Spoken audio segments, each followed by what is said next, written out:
point out an interesting debating tactic that Professor Wu is using, and that is, we have an opening statement and a rebuttal, and he saves for the end of his rebuttal, when I can't rebut him, all kinds of seemingly inflammatory statements from my book, all of them, by the way, defensible in context, all of them true, even as he stated them, but nevertheless plucked from context, aimed at making me look like an extremist. Why?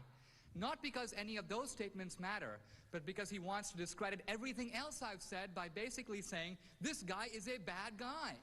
Don't listen to his sensible arguments. He is a wicked person who believes unconscionable things.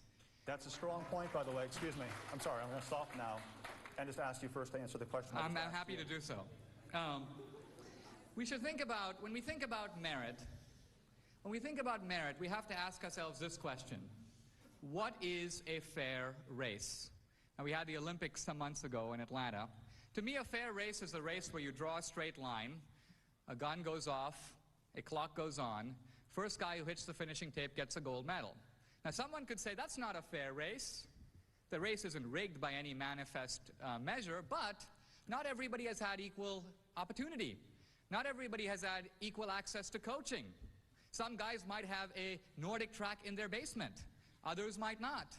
People might have different access to nutrition. But what I'm saying is, from the point of view of a fair race, none of this matters. A fair race is one in which the same rules apply equally to everybody. The same rules? The same rules apply equally to everybody. Now, in the university context, what that means is that colleges can decide what they mean by merit. They can say by merit we mean solely SAT scores. Or they can say we value the all-round individual. We value SAT scores, but we value grades. If you play chess, if you play the piano, if you've walked around the world, that should count. That's a more rounded definition of merit. All I am saying is, I'm not against a rounded definition of merit. I'm just saying use it in a race-neutral way. Because unlike throwing a football or playing the piano, race in itself is not a talent. I didn't do anything to be born with a brown skin. Why should it count for or against me? Let me give you one example, because we talked earlier about merit.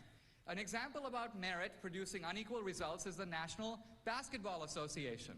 African Americans, who are about 10% or 12% of the population, are 75% of the NBA. Why aren't we protesting that? They are hugely overrepresented. Anyone propose a recruiting program for Asians? Hardly any of us guys out there on the court. But my point is, nobody protests because it's quite clear that merit is producing inequality and not some form of old boy network. And that's all I'm saying. When merit produces inequality in a free society, we should be willing to live with the outcomes, but not in a cold way. Let's ask why, and let's address the root cause of the problem.